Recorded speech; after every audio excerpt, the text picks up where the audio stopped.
High প্রিয় বন্ধুরা, তো আমি গ্রামের বাড়ি এসেছিলাম কালকে রাত্রে 7:30টার সময়। তো এসে আমি ছেলের কেক কাটালাম আর একটু পায়েস রান্না করে খাওয়ালাম।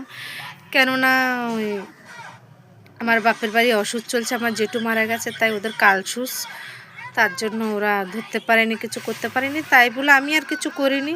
কেউ একটু নাম মন্ত্র মানে একটু পায়েস আর একটা কেক কাটিয়েছি কোনো রকম।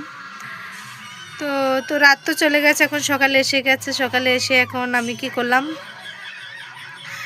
পান্তা খেয়ে নিয়েছি। অনেকটা পান্তা ছিল, তাই পান্তা খেয়ে নিলাম আলু সিদ্ধ করে। পান্তা খেয়ে এখন রাস্তা দিয়ে মাছ যাচ্ছে, তাও মাছ নিলাম। তো কী মাছ নিয়েছি তোমাদের সাথে শেয়ার করব। তো মাছটা হলো, এই মাছটা আমি অনেক দিন খাইনি, কেন কলকাতা বাড়ি ওগুলো পাওয়া যায় না। এই যে এই যে